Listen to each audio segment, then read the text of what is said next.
Hello future doctor. तो एक बार फिर गुरुदेव का मिशन, अब डॉक्टर बनने का अधिकार सबको, पढ़ने का भी अधिकार सबको, डॉक्टर बनने का अधिकार सबको। बेटा इसी मिशन को पूरा करने के लिए एक बार फिर इंडिया के बेहतरीन चैनल न्यू लाइट प्रयास पर हम लोग आज डिस्कस करने जा रहे हैं बेटा बायो टॉपिक टेस्ट 11। और इस मिशन को पूरा करने में मैं आपका अपना संगम पांडे। आइए चलते हैं क्वेश्चन नंबर फर्स्ट की ओर।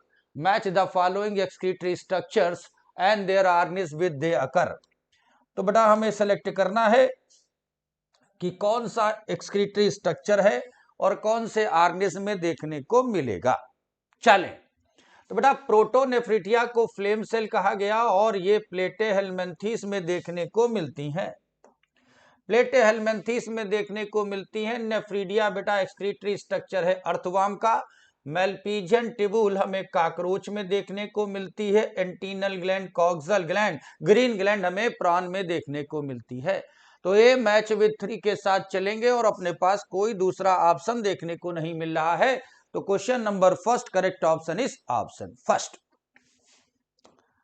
चलें देखें क्या एनसीईआरटी कुछ ऐसा करती है। तो लिखा हुआ है बेटा नेफ्रीडिया अर्थवर्म में देखने को मिलती है और एंटीनल ग्लैंड और ग्रीन ग्लैंड हमें क्रस्टेशियंस प्रॉन में देखने को मिलती है।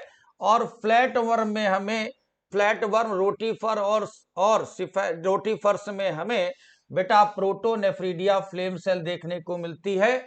बात करेंगे पेज नंबर 206 की। चले नेक्स्ट क्वेश्चन की ओर। When there is excessive loss of body fluid which of the following correctly represent the sequence event leading the water conservation. बेटा अगर बॉडी में बॉडी फ्लूइड का लॉस हो जाता है तो इस वाटर को कंजर्व करने के लिए कौन से सीक्वेंस ऑफ इवेंट की बात हम लोग करते हैं। तो बेटा जब बॉडी फ्लूइड कम हो जाता है तो बेटा सबसे पहले एक्टिवेशन ऑफ ऑस्मो रिसेप्टर्स होता है। सबसे पहले ऑस्मो रिसेप्टर्स होते हैं एक्टिवेट, और बेटा ये हाइपोथैलेमस को ट्रिगर करते हैं और हाइपोथैलेमस सीक्रेट कराता है एडीएच को। एडीएच पहुंचता है पोस्टीरियर पिट्यूटरी पर और पोस्टीरियर पिट्यूटरी इन्हें रिलीज कर देता है और एडीएच पहुंचता है डीसीटी के पास और यहाँ वाटर लॉस, जो वाटर लॉस होने जा रहा है उसे रीअब्सॉर्ब करा देता है और इसे आप एंटी ड्यूरेटिक हार्मोन कहते हैं। इसीलिए इसका नाम एंटी ड्यूरेटिक हार्मोन पड़ा। ये यूरिन को डाइल्यूट होने से बचाता है, एक्सेसिव वाटर लॉस को होने से बचाता है। सो अपने पास करेक्ट सीक्वेंस हो जाएगा activation of osmo receptor, release ADH, decrease water absorption. ये वाटर एब्जॉर्प्शन को डिक्रीज करा देता है, बस यही बात गलत हो गई। तो अपने पास इंक्रीज के साथ चलना है तो बेटा करेक्ट ऑप्शन हो जाएगा ऑप्शन थर्ड। तो question number second correct option is option third. Yes, तो बेटा सबसे पहले ट्रिगर हाइपोथैलेमस पर जाता है। ये रिलीज करता है एंटी ड्यूरेटिक हार्मोन वासोप्रेसिन, जो स्टोर होता है पोस्टीरियर पिट्यूटरी पर, वहां से रिलीज होता है और ये रीअब्जॉर्प्शन डीसीटी में वाटर के एब्जॉर्प्शन को बढ़ा देता है। Yes, so question number second और एनसीईआरटी में ये बेटा मेंशन है 212 पर। चले नेक्स्ट क्वेश्चन की ओर। Question number third, assertion and reason. Human kidney has an outer cortex, inner medulla with medullary pyramid projecting into the calyx. बेटा किडनी के आउटर लेयर को कार्टेक्स कहेंगे, इनर मेडुला कहेंगे, जो projecting in medullary pyramid project हो जाता है जिस पार्ट में बेटा उसे कैलेक्स कहते हैं। बड़ी वाली को मेजर कैलेक्स और छोटी मेजर माइनर कैलेक्स, जो रीनल पेल्विस में खुलती है जहां से यूरेटर यूरिन को कैरी करके यूरिनरी ब्लैडर ले जाता है। तो assertion is true. Renal column of Burney extension of cortex that lie between medullary pyramid. Yes. बेटा जो रीनल कॉलम है आखिर ध्यान से देखना, मेडुलरी पिरामिड कैलेक्स में प्रोजेक्ट हो जाता है। जो रीनल कॉलम है जिसे कॉलम ऑफ बर्टनी कहते हैं, are the extension of the cortex between two medullary pyramid. तो बेटा दोनों बातें सही हो गई और एक करेक्ट एक्सप्लेनेशन भी हो गया। दोनों बातें सही हो गई और बेटा करेक्ट एक्सप्लेनेशन है। तो आप देखें option both A and reason are true and reason is correct explanation of A. So correct option is option first. Next देखें,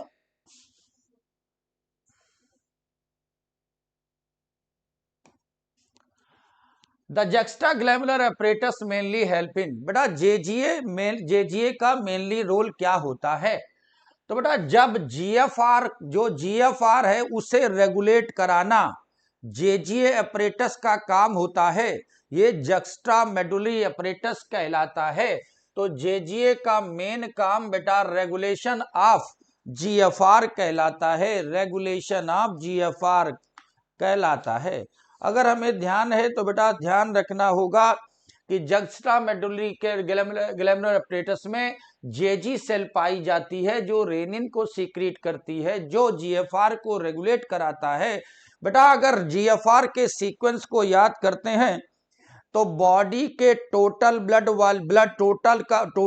का 20% किडनी में फिल्टर होने जाता है और इस 20% फिल्ट्रेशन में ब्लड का रेशियो 11 से 1200 ml होता है। इस फिल्ट्रेशन में 55% प्लाज्मा फिल्टर होती है और ये 55% टोटल 1100 से 1200 का 650 ml कहलाता है। और ये 650 ml जो प्लाज्मा फिल्टर होती है, इससे 125 ml पर मिनट फिल्ट्रेट बनता है और पर डे का वॉल्यूम बेटा 180 लीटर होता है, जिसका 99% नियरली ऑलमोस्ट रीअब्सॉर्ब हो जाता है रीनल ट्यूबुल में। केवल 1% के आसपास ही यूरिन के फॉर्म में कन्वर्ट होता है। अब बेटा अगर कंसंट्रेशन की बात करते हैं तो कंसंट्रेशन तो हेनले लूप पर डिपेंड करता है और काउंटर करंट मैकेनिज्म को याद करते हैं। सो ग्लैमर जीएफआर को मेंटेन कराना बेटा जेजीए अपरेटस का काम होता है। देखें तो लिखा हुआ है बेटा कि जो जेजीए है ये कॉम्प्लेक्स रेगुलेटरी रोल प्ले करता है जीएफआर को रेगुलेट करने में। तो पेज नंबर 212 की बात करी गई है। नेक्स्ट देखें question number 5, match the following anatomical term with their correct description. Yes, तो बेटा जो किडनी है उसमें जो नॉच लाइक स्ट्रक्चर पाया जाता है, जो एंट्री और एग्जिट पॉइंट होता है वेरियस डक्ट का, ऐसे पॉइंट को हाइलम कहते हैं। ऐसा ही स्ट्रक्चर आपको सीड में भी देखने को मिलता है, ओव्यूल में भी देखने को मिलता है। Renal pelvis funnel shape space होता है जहां यूरिन इकट्ठा होता है, यहीं से बेटा यूरेटर की ऑरिजिन होती है। कार्टेक्स किडनी का आउटर रीजन होता है और मेडुला इनर रीजन होता है। तो सब डायरेक्ट मैचिंग दी गई है, तो मैं ये match with first, second, third, fourth, तो अपने पास करेक्ट ऑप्शन हो जाएगा ऑप्शन फर्स्ट। चल लिखा हुआ है बेटा broad notch like structure hilum कहलाता है। Page number 206-207, which one of the following correctly describe the role of renin angiotensin mechanism। बेटा इनमें से जो रास मैकेनिज्म है वो उसका करेक्ट सीक्वेंस हमें क्या देखने को मिलता है। तो हम लोगों ने पढ़ा है कि बेटा जब जीएफआर गिरता है तो जेजी सेल एक्टिवेट होकर निकालती हैं रेनिन को और रेनिन एंजियोटेंसिन फर्स्ट में बदलता है, एंजियोटेंसिन फर्स्ट एंजियोटेंसिन सेकंड में एस एंजाइम की प्रेजेंस में बदलता है और एंजियोटेंसिन पावरफुल वैसो कॉन्स्ट्रिक्टर होता है और ये बीपी को बढ़ा देता है। साथ में ये बेटा एल्डोस्टेरोन को भी सीक्रेट कराता है। अब जरा ध्यान से देखें, जो इंक्रीज का मामला है ये तो रेस से बढ़ गया। जैसे ही जीएफआर गिरेगा, जैसे ही जीएफआर गिरेगा वैसे ही रेनिन रिलीज होगी, और रेनिन एंजियोटेंसिन को एंजियोटेंसिन फर्स्ट और एंजियोटेंसिन फर्स्ट को सेकंड में बदलाएगी। और बेटा ये कन्वर्जन केवल रेनिन के दम पर नहीं होगा, एंजियोटेंसिन सेकंड जब बनता है तो एस एंजाइम भी एस एंजाइम भी लंग से निकलकर आता है। जो एंजियोटेंसिन है ये पावरफुल वैसो कॉन्स्ट्रिक्टर होता है जो ब्लड प्रेशर को बढ़ाकर जीएफआर को नॉर्मल कर देता है। तो question number 6 correct option is option second. Next देखें, चलो तो जेजीए कॉम्प्लेक्स रोल को प्ले करता है।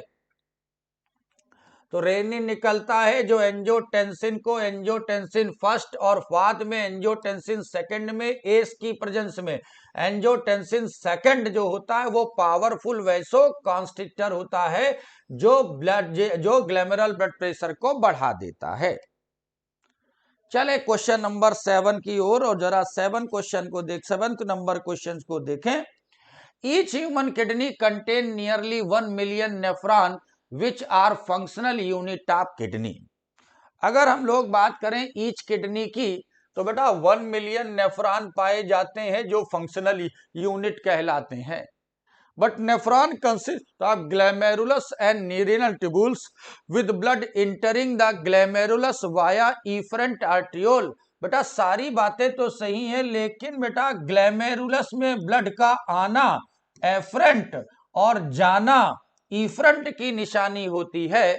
सो assertion is true but reason is false। तो assertion is true, reason is false। so correct option is option third. याद रखेंगे A for आना और ई फॉर एग्जिट मतलब जाना। तो question number 7 correct option is option third.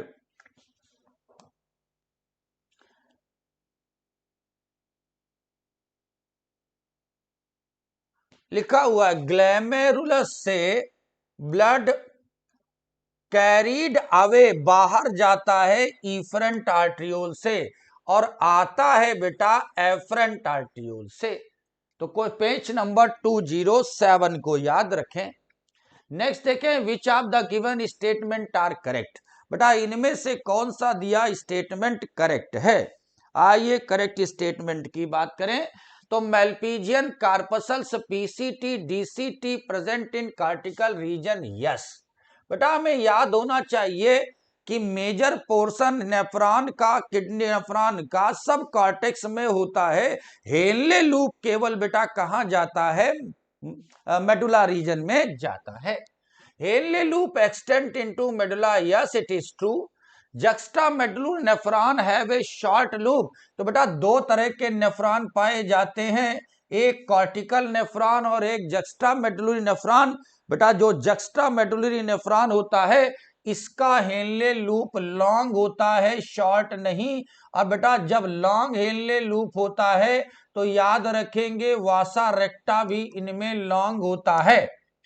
ठीक, Henle बारले इंटर इनटू मेडुला। तो ये शॉर्ट लूप की बात नहीं है, यहां लॉन्ग हेनले लूप मिलेगा। तो first and second are true but third are incorrect. So correct option question number 8 is option first.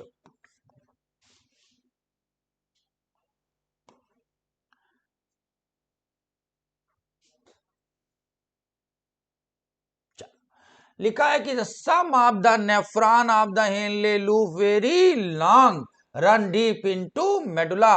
और ये कहानी जक्स्टा मेडुलरी नेफ्रॉन की है, पेज नंबर 208। क्वेश्चन नंबर 9 जरा देखें। Osmoreceptors are primary saturated. अभी हम लोगों ने रास मैकेनिज्म की बात करी थी, जेजीए अपरेटस के फंक्शनिंग की बात करी थी। तो सबसे पहले ऑस्मो रिसेप्टर की प्रेजेंस आपने हाइपोथैलेमस में देखी थी। Osmoreceptors are primarily stimulated by. अब बेटा जो ऑस्मो रिसेप्टर हैं वो हाइपोथैलेमस पर पाए गए थे। जब जीएफआर गिरा था तो ये ऑस्मो रिसेप्टर एक्टिवेट हुए थे। तो कब एक्टिवेट हुए थे, जब डिक्रीज ब्लड वॉल्यूम।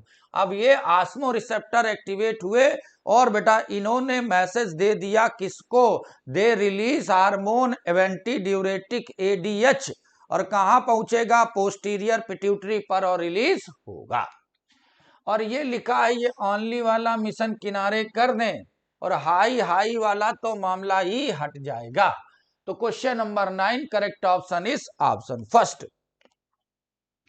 तो आस्मो रिसेप्टर एक्टिवेट होते हैं जब ब्लड वॉल्यूम में, बॉडी फ्लूइड वॉल्यूम, आयनिक कंसंट्रेशन में चेंजेस होते हैं। तो केवल ब्लड वॉल्यूम में चेंज नहीं बेटा, 3 चीजों में चेंज होता है, तब आस्मो रिसेप्टर एक्टिवेट होते हैं, जो कहां लोकेट करते हैं, हाइपोथैलेमस में। Page number 212।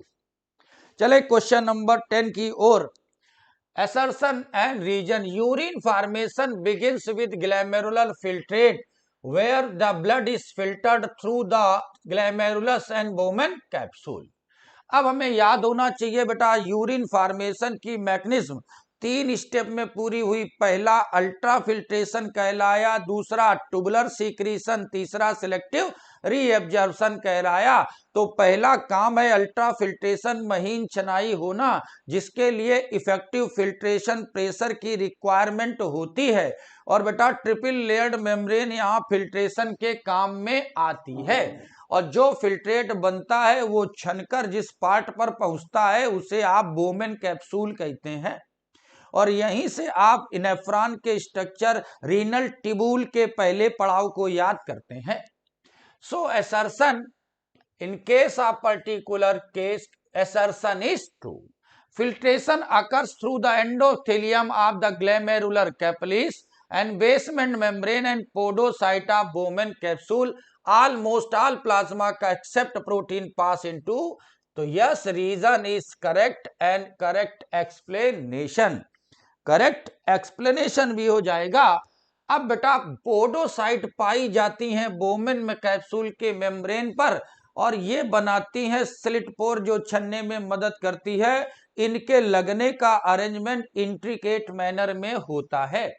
बीच की लेयर को बेसमेंट मेम्ब्रेन कहेंगे और ग्लैमेरुलस की कैपिलरी वॉल को एंडोथेलियम कहा गया। तो असर्शन भी ट्रू, रीजन भी ट्रू और करेक्ट एक्सप्लेनेशन। तो question number 10 correct option is option first, option first.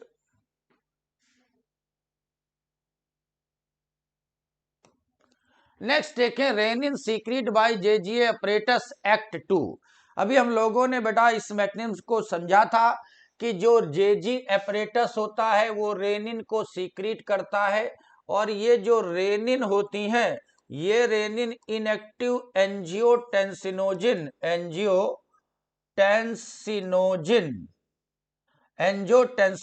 को angiotensin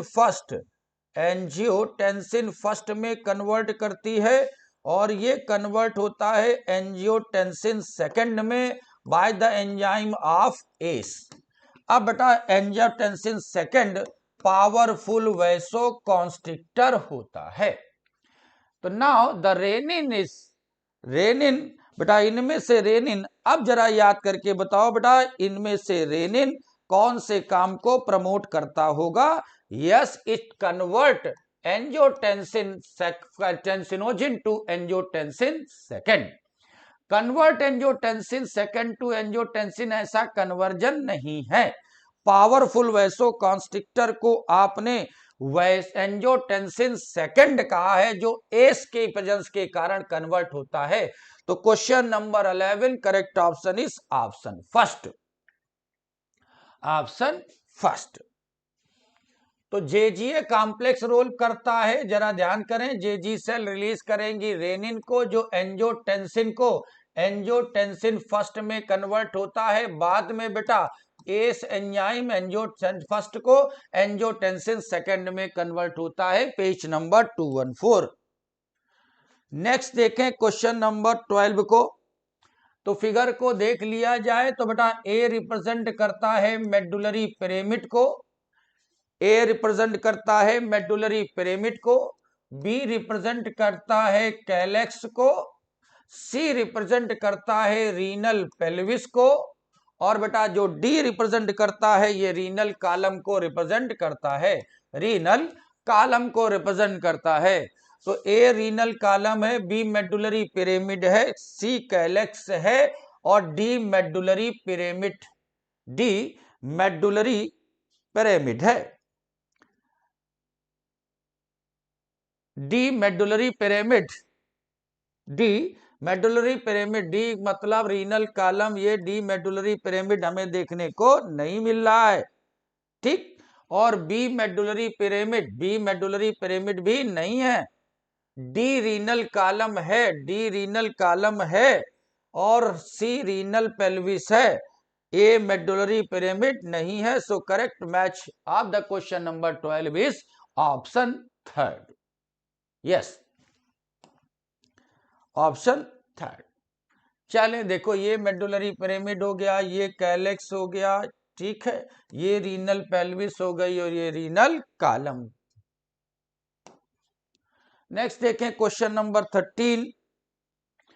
read the following statement, efferent arteriole form the capillary network around renal tubule called peritubular capillary, yes. तो बेटा जो efferent arteriole निकलती है ये fine network of capillary बनाती है, और इसे आप पेरीट्यूबुलर कैपिलरी कहते हैं। इसकी एक कैपिलरी बेटा हेनले लूप को घेरती है जो यू शेप होती है, इसे ही आप वासा रेक्टा कहते हैं। A branch of rate network, a branch of this network run parallel Henle loop forming vasa recta, yes. Vasa recta are well developed in cortical nephron. तो भैया ये जो कार्टिकल नेफ्रॉन होता है इसमें शॉर्ट हेनले लूप होता है, तो भैया no are short vasa recta देखने को मिलेगा। So this case is false. तो यहां वेल डेवलप्ड कार्टिकल वासा रेक्टा होने का सवाल ही नहीं होगा, जो कि एब्सेंट होता है मेडुलरी में नहीं बेटा, यहां तो प्रेजेंट होगा बट कार्टिकल नेफ्रॉन में एब्सेंट होगा। तो क्वेश्चन नंबर 13 करेक्ट ऑप्शन। और ठीक ऑप्शन जरा तलाशें बेटा, first and second are correct but third are incorrect, और आपसे सवाल में पूछा बेटा इनकरेक्ट गया है। So correct option of the question number 13 is option third. ध्यान रखेंगे कि बेटा करेक्ट ऑप्शन पूछा गया है या इनकरेक्ट पूछा गया है। चलो तो बेटा वासा रेप्टा एब्सेंट होता है या हाईली रिड्यूस होता है कार्टिकल नेफ्रॉन में, और वेल डेवलप्ड होता है जक्स्ट्रा मेडुलरी नेफ्रॉन में। Which one of the following is most toxic, which one of the following is most toxic nitrogenous waste in animal. तो बेटा सबसे पहला बनने वाला प्रोडक्ट अमोनिया कहलाता है, एक्वेटिक एडाप्टेशन के काम में आया था। जो बेटा एक्वेटिक एनिमल है अमोनिया मोर टॉक्सिक होती है, इसे स्टोर नहीं किया जा सकता, इसे एलिमिनेट करने के लिए मोर वाटर की जरूरत पड़ती है। और बेटा अमोनिया से थोड़ा सा कम लेस टॉक्सिक यूरिया होती है, और लीस्ट टॉक्सिक के तौर पर यूरिक एसिड को याद रखते हैं। तो question number 14 correct option is option third. चलें तो जो अमोनिया है readily soluble excreted through diffusion across body surface significant removal. तो बेटा यही जो कंडीशन है, ये जो कंडीशन है बेटा यही सबसे ज्यादा ये अमोनिया सबसे ज्यादा टॉक्सिक होती है। और बेटा ये एक्वेटिक एडाप्टेशन में, अब टेरेस्ट्रियल एडाप्टेशन में पानी कम हो जाता है, तो now this urea convert into ammonia convert into urea, और बेटा जीरोफिटिक कंडीशन में this urea convert into urea, ammonia convert into uric acid. Page number 205। Next देखें पोडोसाइट्स आर। बेटा किन्हें आप पोडोसाइट कहते हैं? जो बोमेन कैप्सूल है बेटा, इस बोमेन कैप्सूल पर पाई जाने वाली सेल्स को पोडोसाइट कहते हैं, जो स्लिट पोर बनाते हैं, इंटीग्रेट मैनर में पाए जाते हैं।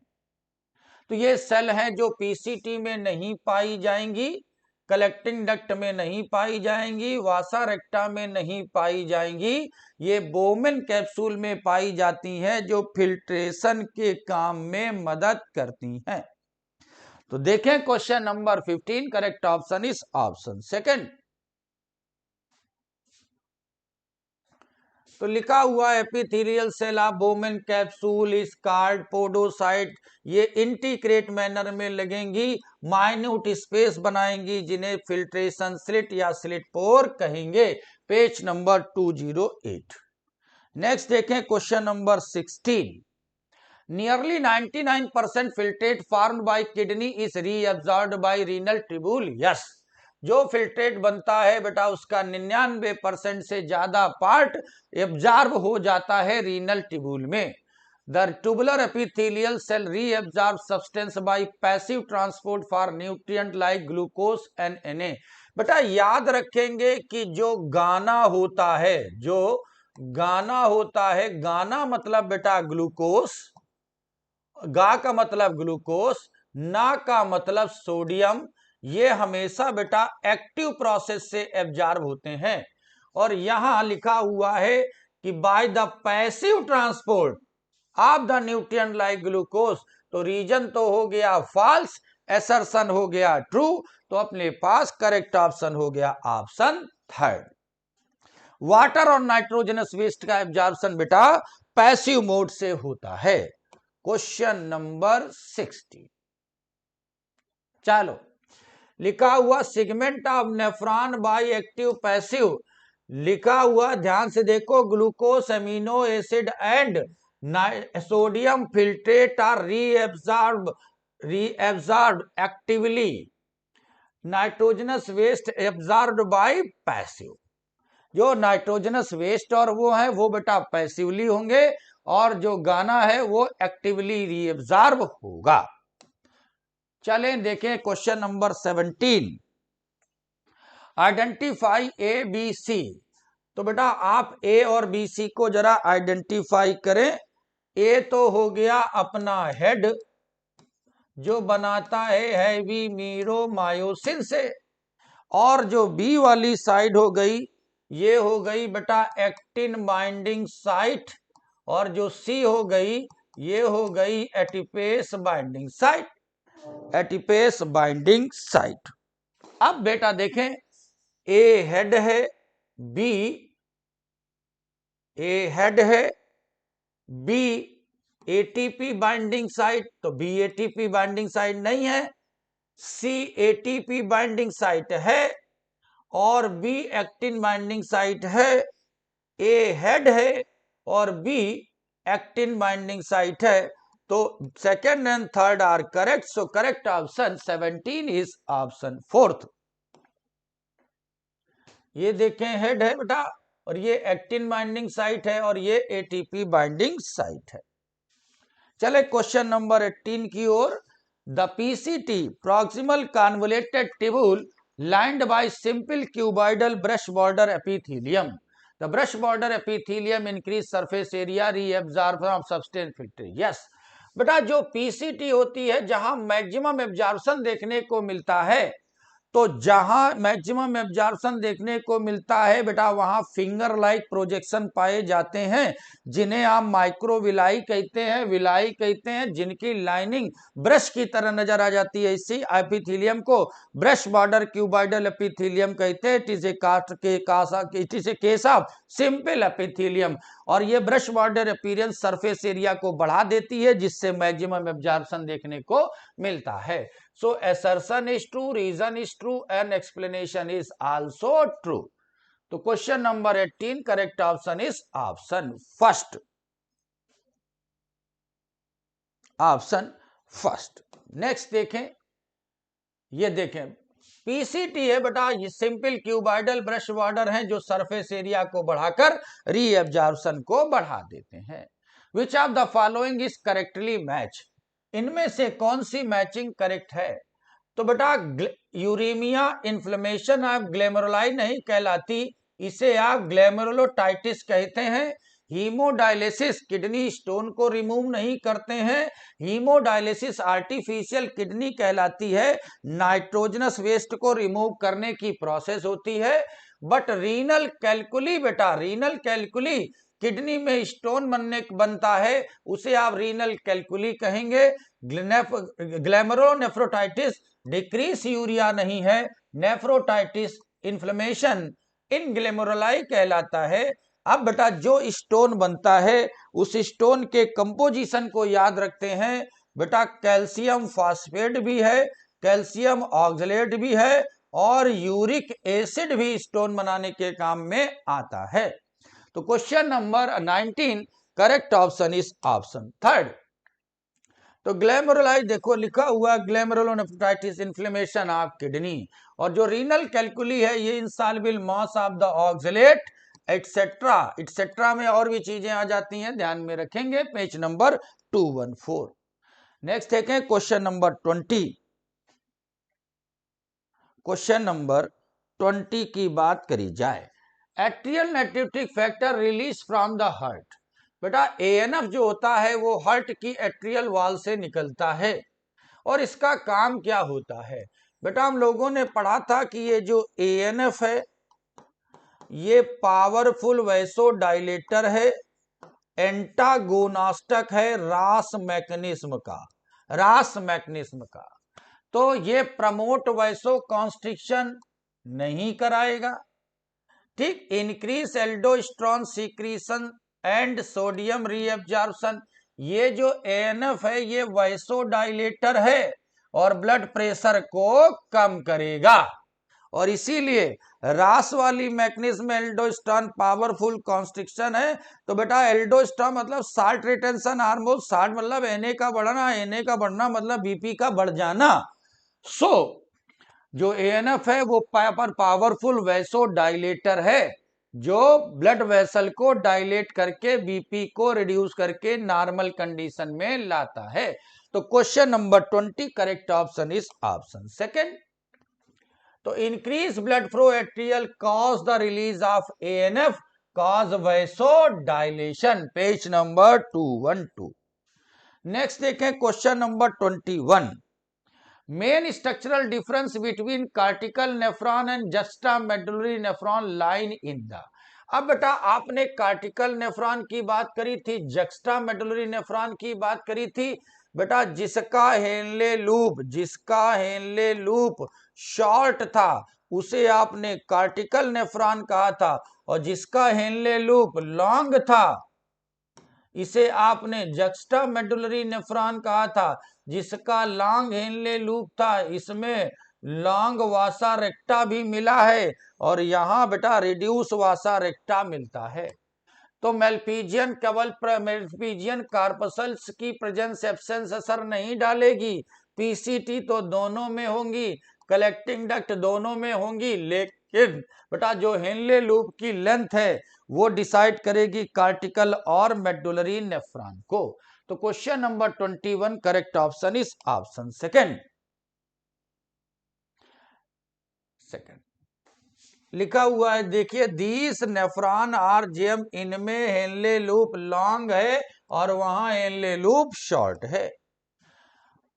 The fact that about 180 liter of filtrate is formed daily but only 1.5 liter is urine is excreted indicate। तो बेटा जो पर डे 180 लीटर फिल्ट्रेट बनता है, अगर ये सारा यूरिन में कन्वर्ट हो जाता है तो आप सोचे क्या हो सकता था। इसलिए 180 लीटर का मैक्सिमम पोर्शन नियरली 99% रीअब्सॉर्ब हो जाता है। फिल्ट्रेट का केवल 1% के आसपास का पार्ट ही यूरिन में बदलता है।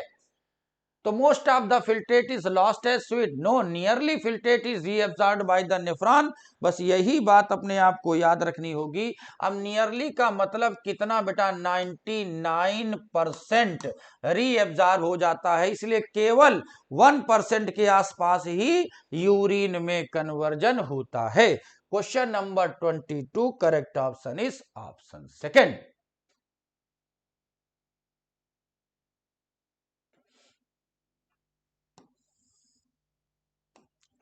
चले नेक्स्ट देखें क्वेश्चन नंबर 23, और इस 23 के सर्सन रीजन को देखा जाए।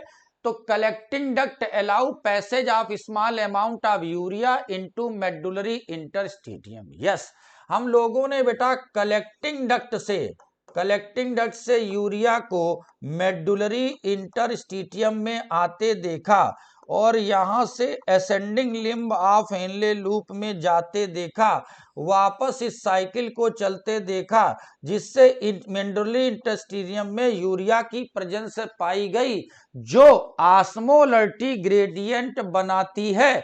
अगर ऑस्मोलरिटी ग्रेडियंट नहीं बनेगा तो भैया फिल्ट्रेट का जो फिल्ट्रेट है उसका मूवमेंट हेनले लूप में देखने को नहीं मिलेगा, यूरिन कंसंट्रेशन की मैकेनिज्म फॉलो नहीं होगी। तो भैया कलेक्टिंग डक्ट अलाउ करती है, बात हो गई ट्रू।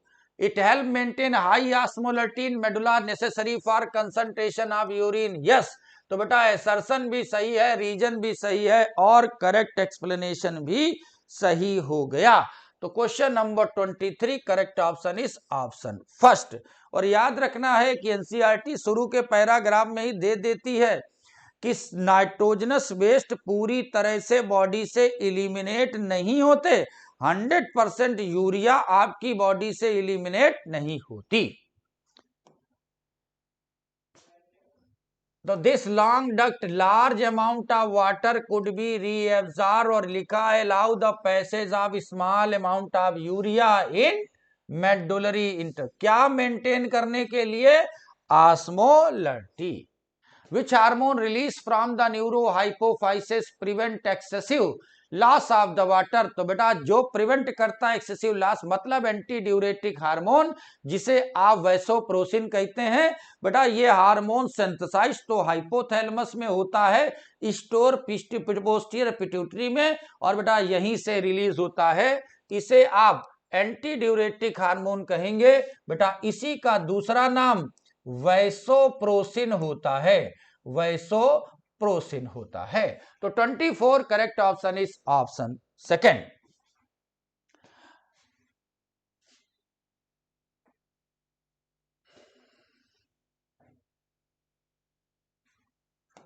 नेक्स्ट देखें, which of the following given statement are correct? इनमें से कौन सा स्टेटमेंट बेटा करेक्ट है? तो हमें बेटा करेक्ट स्टेटमेंट को सिलेक्ट करना है। तो process of urine release from the bladder is called micturition. Yes, voiding of urine releasing of urine is called micturition, ठीक, and delivery of young ones is called parturition. चलें, तो बेटा जो urine release की process है इसे maturation कहेंगे। तो maturation is a purely involuntary process in human being. तो बेटा ये मैच्योरेशन प्योरली इनवॉलंटरी प्रोसेस नहीं होता। बेटा ये बात हो गई गलत। अगर हमें याद होगा कि तो एक्सटर्नल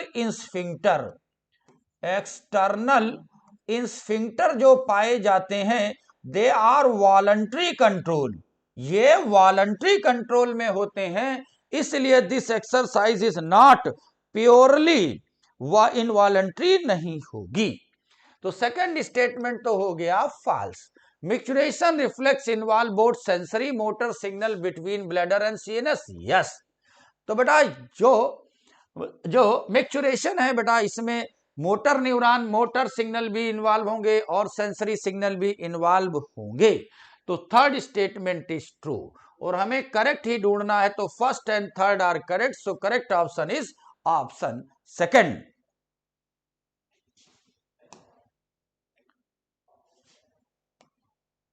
नेक्स्ट देखें, which part of nephron is located the cortex of the kidney. तो बेटा हेनले लूप को छोड़कर सारे पार्ट बेटा कॉर्टेक्स में ही देखने को मिलेंगे और इधर हो जाए कलेक्टिंग डक्ट, ठीक, कलेक्टिंग डक्ट। अब कलेक्टिंग डक्ट जो है, अब बेटा वो एक नेफ्रॉन का अपना पार्ट तो है ना, इसमें बहुत से होते हैं, तो कुछ ऊपर वाले आ गए, कुछ नीचे वाले उससे जुड़ते चले जाएंगे। अब आप अपने आंसर को जरा सेलेक्ट करें। तो चलो भाई, तो देखो ये हेनले लूप तो होगा नहीं, हेनले लूप तो होगा नहीं, और ये ओनली ग्लैमेरुलस भी नहीं होगा, लेकिन मेलपीजियन, कार्पसल, पीसीटी, डीसीटी ये सब कॉर्टेक्स रीजन में देखने को मिलेंगे। तो 26 correct option is option second. 26 correct option is option second. लिखा हुआ है Malpighian, corpuscle, PCT, DCT, nephron are situated in cortical region, page number 208। Next देखें 27। Malpighian body and renal corpuscle is formed by the combination. तो अगर आपको याद है तो कुछ एक स्ट्रक्चर फिगर के थ्रू बना हुआ है और इस स्ट्रक्चर को आपने मेलपीजियन बॉडी कह दिया है, मेलपीजियन बॉडी कह दिया है, मेलपीजियन बॉडी कह दिया है, इसी को आपने रीनल कैप्सूल कहा है। तो ये तो हो गया ग्लैमेरुलस, ये हो गया बोमेन कैप्सूल, दोनों मिलकर जिस स्ट्रक्चर को बनाते हैं इसे आप रीनल कार्पसल कहेंगे। सो correct option 27 is option third, option third. तो बोमेन कैप्सूल इनक्लोज विद ग्लैमेरुलस ये सब मिलकर बनाएंगे मेलपीजियन बॉडी या renal corpuscles, page number 208। Statement first, question number 28 की बात करी जाए। 28 की बात करने में दो स्टेटमेंट पर फोकस करें। तो hemodialysis help in removing of nitrogenous waste from blood of uremic patient, yes. बेटा आर्टिफिशियल किडनी की प्रोसेस को हीमोडायलिसिस कहते हैं। जब किडनी काम करने से मना कर दे तो बेटा एक आर्टिफिशियल मशीनरी के थ्रू इस एक्सक्रीटरी वेस्ट यूरिया को रिमूव करा जाता है। ऐसी एक्सरसाइज को हीमोडायलिसिस कहेंगे। और हीमोडायलिसिस में डायलाइजिंग फ्लूइड को भरा जाता है, सेम कंपोजिशन जैसा प्लाज्मा का होता है, लेकिन बेटा इसमें नाइट्रोजनस वेस्ट इंक्लूड नहीं होते, बट एक्सक्लूडिंग नाइट्रोजनस वेस्ट की बात करी जाती है। तो first is true but second is incorrect. So correct option 28 is, correct option of the 28 is option third. लिखा हुआ सिमिलर कंपोजिशन प्लाज्मा का होगा except nitrogenous waste, page number 213। Which of the following group of animal are ammonotelic. बेटा इनमें से कौन सा group अमोनियोटेलिक कहलाएगा, कौन सा ग्रुप अमोनियोटेलिक कहलाएगा। चलो भाई, मैमल्स यूरियोटेलिक हो गए, बर्ड्स यूरिकोटेलिक हो गई, इंसेक्ट यूरिकोटेलिक हो गए। अब अपने पास कोई दूसरा ऑप्शन नहीं बचता और ऑप्शन हो गया 29, correct option is option second. Next देखें, ureotelic animal ammonia is converted into urea primarily इन।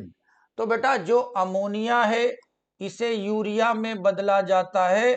ऐसी साइकिल को ऑर्निथिन साइकिल कहते हैं, जो चलती है बेटा लीवर में। तो एक्सक्रीटरी वेस्ट बनते तो लीवर में हैं, बट बेटा इलिमिनेट किडनी से होते हैं। तो question number 30 correct option is option third.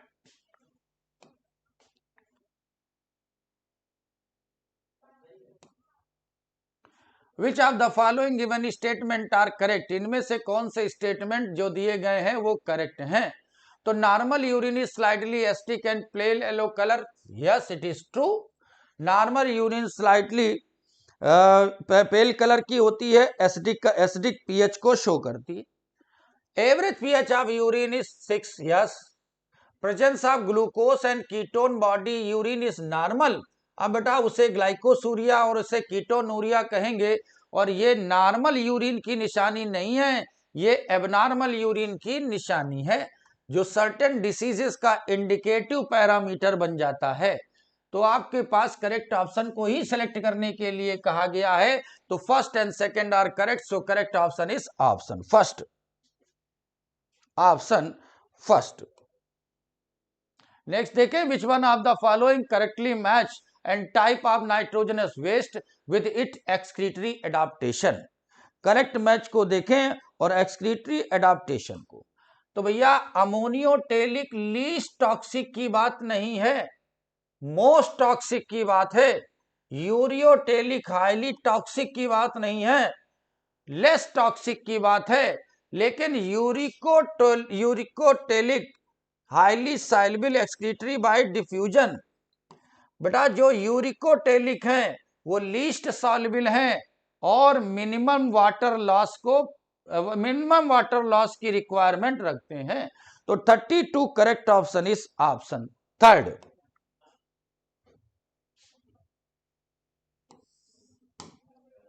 Page number 205।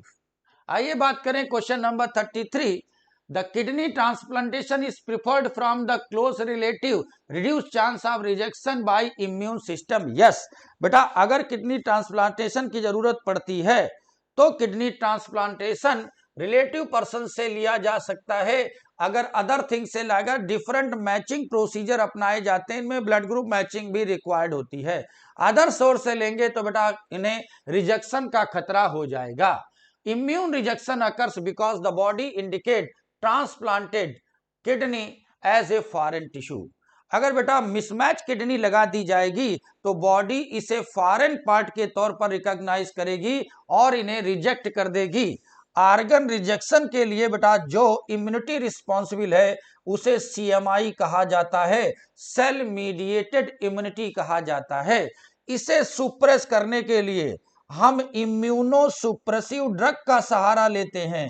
बेटा इसे हम लोग साइक्लोस्पोरिन ए कहते हैं, साइक्लोस्पोरिन ए कहते हैं। तो both statement are true, so correct option 33, correct option 33 is option first.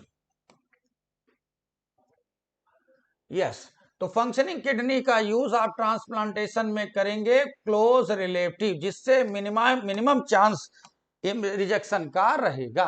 What are the approximate dimension of the adult kidney? Adult kidney का डायमेंशन क्या मिलता है? तो एडल्ट किडनी का डायमेंशन मिलता है बेटा 10 से 12 सेंटीमीटर लॉन्ग, 5 to 7 वाइड और 2 to 3 सेंटीमीटर थिक। तो 34 correct option is option second. 10 to 12 centimetre, 5 to 7 से width and 2 to 3 centimetre weight 120 से 170 ग्राम का होगा। Which of the following data correctly represent the normal characteristic of the human urine? अभी आपने रास्ते में इन सारी चीजों को बेटा डिस्कस किया था। यूरिन 1.5 लीटर बनती है पर डे, पीएच 6 पॉइंट होता है, 25 से 30 ग्राम यूरिया पर डे निकालती है। तो 35 करेक्ट ऑप्शन हो जाएगा option first, option second, option second. 25 से 30 का यूरिया है, 1 से 1.5 लीटर यूरिन की बात करी गई और pH 6। Which one of the following statement given is correct? बड़ा इनमें से करेक्ट स्टेटमेंट को जरा सेलेक्ट करना है। Lungs help the excretion and removing of CO2 water vapour. Yes बेटा, जो लंग्स है वो CO2 और वाटर वेपर्स को इलिमिनेट करने में मदद करता है। तो फर्स्ट स्टेटमेंट इज ट्रू। और डेटा याद करेंगे बेटा, जो CO2 है ये 200 ml पर मिनट की बात करी गई है, इसे भी आप रिकॉल करके रखेंगे। चलें, the liver excrete bile pigment and cholesterol through the bile. Yes, sweat gland remove large amount of nitrogenous waste. बस यही बात गलत हो गई, लार्ज नहीं स्मॉल अमाउंट निकालती हैं। इनमें से इनमें यूरिया देखने को मिलती है और इस यूरिया के साथ साथ हमें याद रखना होगा बेटा स्वेट ग्लैंड निकालती है स्वेट को, जो अपने पास रखती है बेटा NaCl को रखती है, लैक्टिक एसिड को रखती है और बेटा साथ में स्मॉल अमाउंट ऑफ यूरिया रखती है और बॉडी सरफेस को कूलिंग प्रोवाइड करती है। तो लार्ज अमाउंट की बात नहीं होगी, तो अपने पास करेक्ट ऑप्शन हो गया ऑप्शन फर्स्ट, फर्स्ट।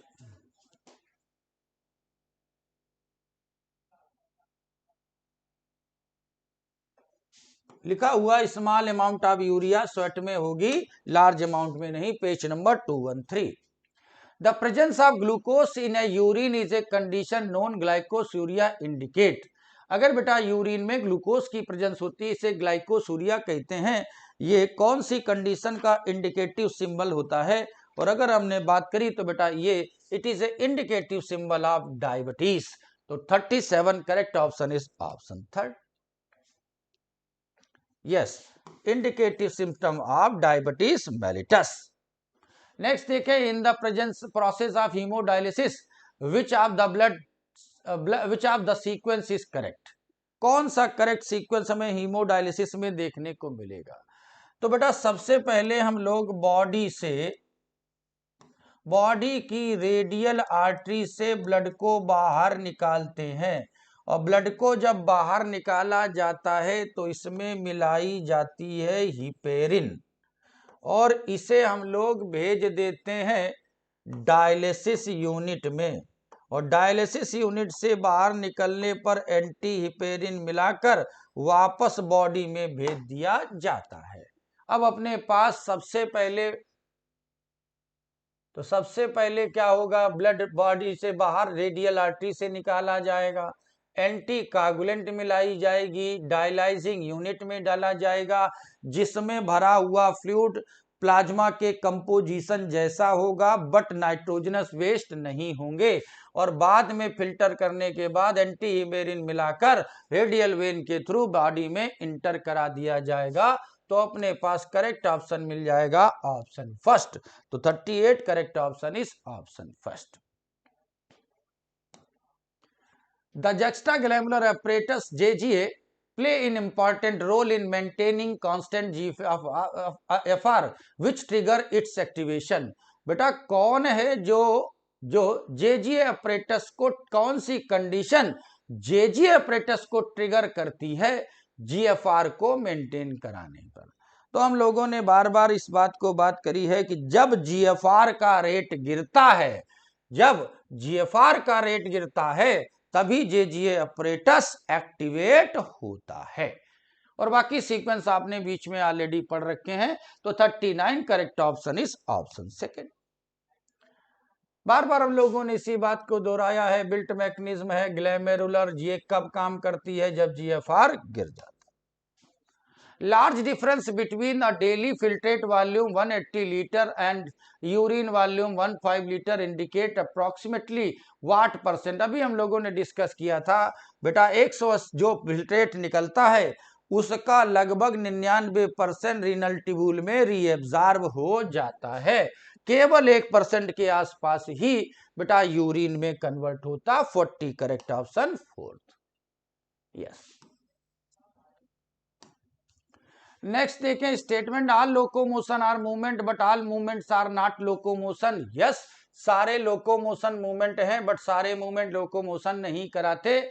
और streaming of protoplasm is a amoeba example of movement. Yes, cytoplasmic streaming जो देखने को मिलती है बेटा ये सिंपल टाइप का मूवमेंट कहलाता है। तो both statement are correct, so correct option is option first.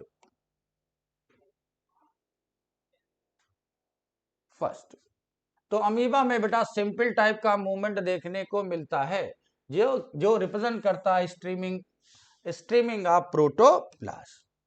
Next देखें, which of the following muscles are responsible for transportation of food through alimentary canal, gamete and genital tract. अब बेटा ये सारे structure visceral organ से जुड़े हुए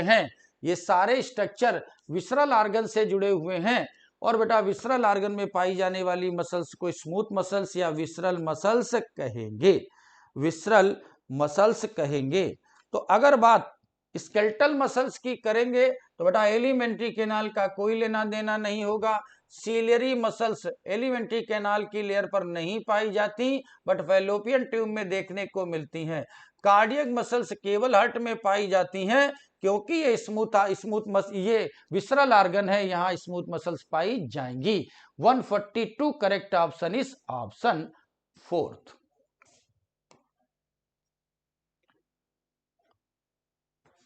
तो ciliary movement internal tubular organs coordinated by the movement of cilia. ठीक। Some of the fundamental passage of the ova in female tract. Cardiac muscles differ from other type of muscles.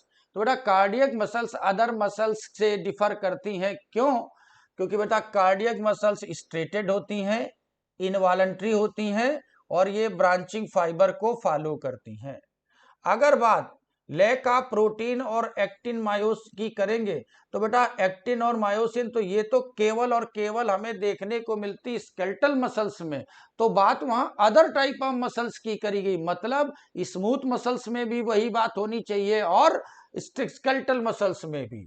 और दूसरा हो गया striated और voluntary, बाकी वाली muscles दो मिली हैं बेटा, उनमें से एक अनस्ट्रिप्ड, दूसरी स्ट्रिप्ड, एक वॉलंटरी और एक इनवॉलंटरी। तो question number 43 correct option is option third. तो कार्डियक मसल्स जो होती हैं इनमें ब्रांचिंग पैटर्न मिलेगी और ये इनवॉलंटरी नेचर होती हैं, इन्हें इंटरमीडिएट मसल्स भी कहते हैं। क्वेश्चन नंबर 44 देखें और 44 की बात करें कि locomotion and movement are studied completely separately. बस यही बात गलत हो गई जब आपने लिखा है all locomotion are movement but all movements are not locomotion, तो लोकोमोशन और मूवमेंट को आप सेपरेट करके नहीं पढ़ सकते। तो first statement is false, many organism the same structure used for both movement and locomotion. Yes, बहुत से ऑर्गेनिज्म में सेम स्ट्रक्चर मूवमेंट और लोकोमोशन के काम में आते हैं। अगर आप सेम स्ट्रक्चर की बात करें जो मूवमेंट और लोकोमोशन के काम में आते हैं, ठीक, तो आपने अगर फ्लैजिला की बात करी थी तो भैया ये जो फ्लैजिला है, ये फ्लैजिला लोकोमोशन करा रहा था डाइनोफ्लैजिलेट में, युगलिना में करा रहा था, ट्रपेनोसोमा में करा रहा था, ठीक। और अगर आपने सिलिया की बात करी थी तो भैया अगर आप सिलियरी मूवमेंट के देखें तो आपके एपिथेलियल टिश्यू की लाइनिंग भी सिलियरी है और बेटा पैरामीशियम पर पाए जाने वाला स्ट्रक्चर भी सिलिया है, ठीक। यहां पर मूवमेंट और यहां पर लोकोमोशन देखने को मिल रहा है। तो first statement is false, second is correct, so first is false and second is correct, so further correct option is option fourth, option fourth. Next देखें question number 45, which of the following event directly trigger muscles contraction. इनमें से कौन सा event directly trigger हो करता है muscles contraction को। और आपको मसल्स कॉन्ट्रैक्शन की मैकेनिज्म को याद करने के लिए बेटा मसल्स कॉन्ट्रैक्शन के मैकेनिज्म को स्लाइडिंग फिलामेंट थ्योरी कहा गया, इसे हक्सले एंड हक्सले ने प्रोड्यूस किया था। अगर उस सीक्वेंस को आपने देखा है तो सिग्नल सेंड बाय ब्रेन बाया मोटर न्यूरॉन, वो पहुंचता है कहां पर बेटा, वो पहुंचेगा मोटर यूनिट के पास। आप मोटर यूनिट जाने, न्यूरॉन और मसल सेल्स बीच के जंक्शन को न्यूरोमस्कुलर जंक्शन, जैसे स्टिमुलस आता है सार्कोलेमा की दीवार एक्शन पोटेंशियल क्रिएट करके सोडियम अंदर भेजती, अंदर भरे हुए साइटोप्लाज्म में सार्कोप्लाज्मिक रेटिकुलम को स्टिमुलेट करता है जिससे थोक के भाव कैल्शियम सार्कोप्लाज्म में मिलते हैं। जैसे ही सार्कोप्लाज्म में कैल्शियम मिल जाते हैं मसल्स कॉन्ट्रैक्शन की मैकेनिज्म की शुरुआत हो जाती है। तो अपने पास 45 करेक्ट ऑप्शन हो जाएगा, release of calcium ion into sarcoplasmic reticulum from इसे सार्कोप्लाज्मिक रेटिकुलम को रिजर्वायर ऑफ कैल्शियम कहा जाता है। अब ये कैल्शियम सार्कोप्लाज्म से जाकर वो जो आपके पास दो बैंड हैं, दो फिलामेंट है एक्टिन और मायोसिन, और उस जो एक्टिन फिलामेंट है उसके ट्रोपोनिन, जो ट्रोपोनिन आई ट्रोपोनिन सी है, इस ट्रोपोनिन सी से जुड़ते हैं। जब तक कैल्शियम नहीं जुड़ता है तब तक ये मास्क करे रहता है एक्टिन को, जो मायोसिन हेड इसे पकड़ना चाहता है वो नहीं पकड़ पाएगा। और जैसे कैल्शियम आता है दे change our shape, exposed actin filament और मायोसिन का हेड उसे पकड़ लेता है। तो ट्रिगर बेटा तब दबता है जब सार्कोप्लाज्मिक रेटिकुलम बहुत से कैल्शियम को रिलीज कर देता है। तो question number 45 correct option is option third.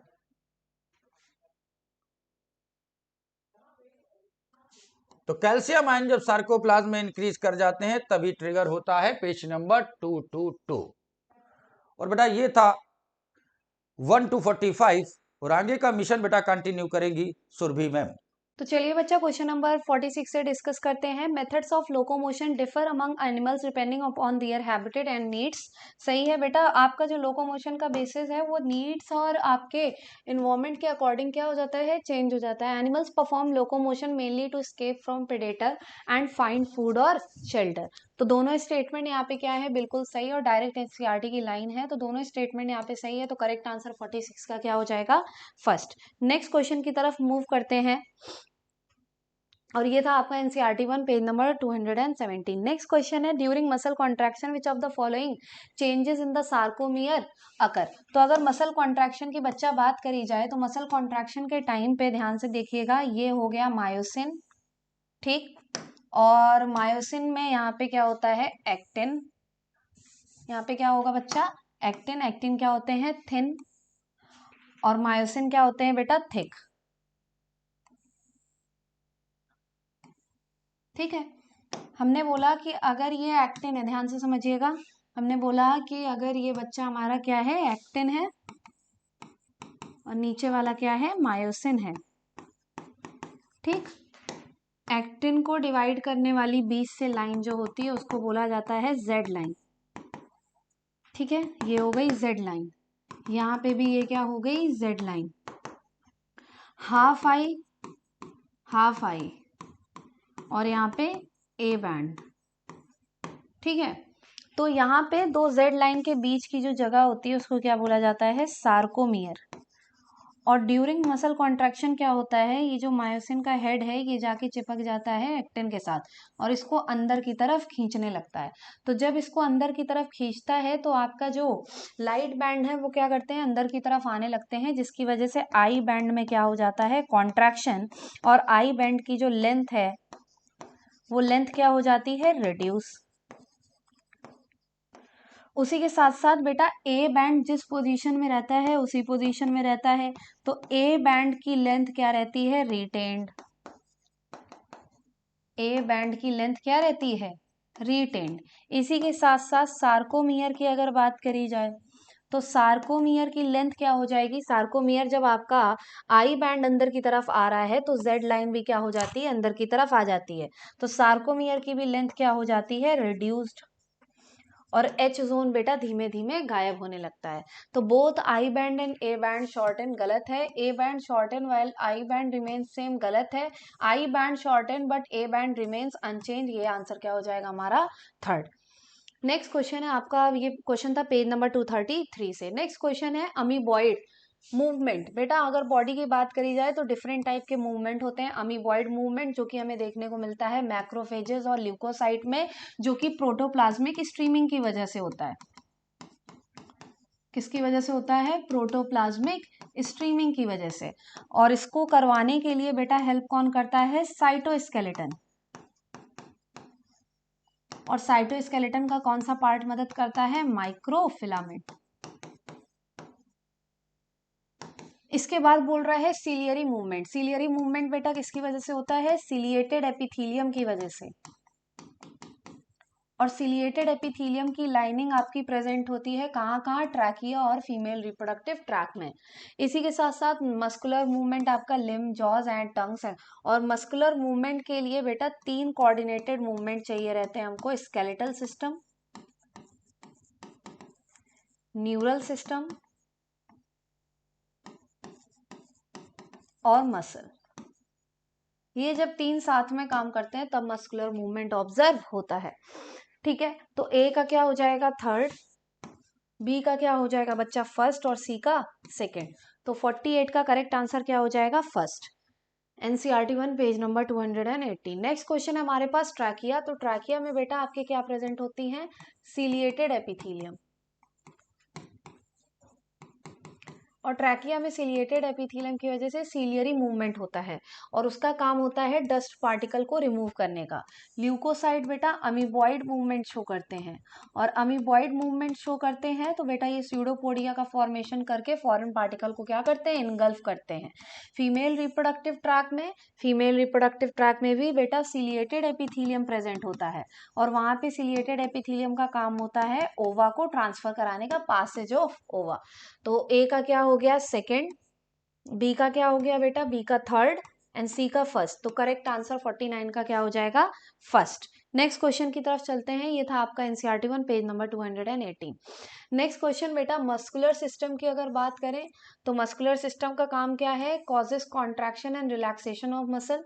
skeletal system provide framework and support, and neural system coordinates and regulate movement. इसका काम क्या होता है, ये कोऑर्डिनेट करता है और रेगुलेट करता है मूवमेंट को। तो 50 का करेक्ट आंसर क्या हो जाएगा, ए का थर्ड, बी का फर्स्ट एंड सी का सेकंड। तो correct answer will B first, NCERT page number 218। Next है यहाँ पे विसरल, स्केलेटल और कार्डियक मसल। तो स्केलेटल मसल स्ट्राइएटेड और वॉलेंट्री होती है, सही है। विसरल मसल नॉन स्ट्राइएटेड और इनवॉलेंट्री होती है, सही, तभी इनको स्मूथ मसल बोला जाता है। और कार्डियक मसल भी स्ट्राइएटेड होती है बट इनका फंक्शन कैसा होता है, इनवॉलेंट्री। तो करेक्ट दिया है, तो करेक्ट आंसर क्या हो जाएगा, first, NCERT page number 218 and 19। Flagellar movement in organism like Euglena and spermatozoa is primarily used for. तो प्राइमरली बेटा इसको किसके लिए यूज किया जाता है, लोकोमोशन के लिए यूज करता है यूग्लिना, और स्विमिंग करने के लिए यूज करता है स्पर्मेटोजोआ। यहाँ पे करेक्ट आपका आंसर हो जाएगा सेकंड, और आपका ये यहाँ पे करेक्ट आंसर हो जाएगा सेकंड और NCERT 1 page number 218। Next, the functional unit of contraction in striated muscle fibre is sarcomere, सही है। Sarcomere is the portion of a myofibril between two successive Z line. तो यहाँ पे दोनों स्टेटमेंट क्या है, बिल्कुल सही है। अभी मैंने आपको सार्कोमियर के बारे में बताया था, यहाँ पे दोनों स्टेटमेंट सही है, तो correct answer first, NCERT 1 page number 220। Next, red muscle fibre differ from white muscle fibre. अगर रेड मसल फाइबर की बात करी जाए, रेड मसल फाइबर और इधर व्हाइट मसल फाइबर, तो रेड वाली मसल फाइबर रेड इसलिए होते हैं क्योंकि मायोग्लोबिन, सबसे पहले यहाँ पे मायोग्लोबिन के बेसिस पे ही रेड मसल और व्हाइट मसल फाइबर बनाए गए हैं। तो मायोग्लोबिन का अमाउंट रेड मसल फाइबर में ज्यादा होता है, व्हाइट मसल फाइबर में कम होता है। इसी की वजह से माइटोकॉन्ड्रिया, क्योंकि मायोग्लोबिन ज्यादा है तो ऑक्सीजन ज्यादा आएगी, ऑक्सीजन ज्यादा आएगी तो माइटोकॉन्ड्रिया का काम भी ज्यादा है। तो रेड मसल फाइबर में माइटोकॉन्ड्रिया ज्यादा होता है और व्हाइट मसल फाइबर में माइटोकॉन्ड्रिया कम होता है। माइटोकॉन्ड्रिया ज्यादा है इस वजह से ये एरोबिक मसल होती हैं, और ये व्हाइट मसल फाइबर आपकी कैसी होती हैं, एनारोबिक मसल होती हैं। और तीसरी चीज है सार्कोप्लाज्मिक रेटिकुलम। यहाँ पे सार्कोप्लाज्मिक रेटिकुलम कम होता है रेड मसल फाइबर में, और व्हाइट मसल फाइबर में सार्कोप्लाज्मिक रेटिकुलम ज्यादा हो। इस वजह से ये तेज काम करती हैं और जल्दी थकती भी हैं, क्योंकि एनारोबिक रिस्पायरेशन करती हैं, और इसी वजह से ये धीमे धीमे काम करती हैं और जल्दी थकती नहीं क्योंकि एरोबिक रिस्पायरेशन करती हैं। तो red fibres have more myoglobin and mitochondria while white fibres have less. तो करेक्ट आंसर क्या हो जाएगा, first, NCERT 1 page number 223। Next, the light band of a myofibril is anisotropic and contain myosin filament. तो देखो, अगर I band की बेटा बात करी जाए तो आई बैंड का नाम ही है आइसोट्रोपिक बैंड, और इसका फॉर्मेशन करती है एक्टिन प्रोटीन, ठीक है। और एक्टिन के कौन कौन से पार्ट होते हैं, तो एफ एक्टिन, ट्रोपोमायोसिन, और उसके साथ साथ बेटा ट्रोपोनिन। उसके साथ साथ क्या होगा, ट्रोपोनिन। तो यहाँ पे क्या हो गया, ये गलत है, और यहाँ पे भी उल्टा दिया है, ये गलत है। मायोसिन, अगर ए बैंड की बात करी जाए तो ए बैंड इसीलिए बोला गया है क्योंकि अनीसोट्रोपिक है, और इसका फॉर्मेशन करता है मायोसिन, और इसीलिए ये डार्क बैंड है। और ये बैंड कैसा होता है बेटा, लाइट बैंड। तो यहाँ पे दोनों ही स्टेटमेंट क्या है, गलत है, तो करेक्ट आंसर 55 का क्या हो जाएगा, सेकंड। दोनों ही स्टेटमेंट गलत है, तो करेक्ट आंसर क्या हो जाएगा, second. Page number 220 and 219। Sarcoplasmic reticulum in muscle fibers act as store house of calcium ion. देखो, इसको ध्यान से समझना बहुत इंपॉर्टेंट चीज है। सबसे पहले अगर बात करी जाए तो सबसे पहले बाहर की तरफ क्या होता है बेटा, बाहर की तरफ आपका होता है, मैंने बोला ये क्या है, मसल है, ठीक है। मसल के अंदर बेटा क्या प्रेजेंट होंगे, मसल बंडल,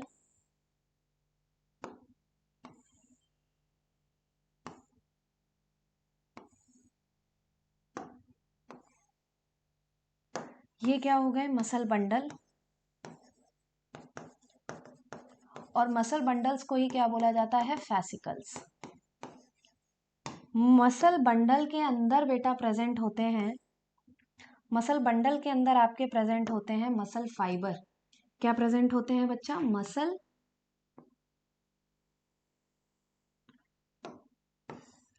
क्या प्रेजेंट होते हैं बच्चा, मसल फाइबर। इसके अंदर क्या पाए जाते हैं, मसल फाइबर। मसल बंडल के अंदर क्या होते हैं, मसल फाइबर। ठीक, तो सबसे बाहर मसल, उसके अंदर मसल बंडल। मसल बंडल के अंदर क्या होगा, ये किसको, रेड वाला किसको रिप्रेजेंट कर रहा है, मसल फाइबर को। और मसल फाइबर के अंदर बेटा माइन्यूट माइन्यूट स्ट्रक्चर होते हैं, पैरेलली अरेंज्ड,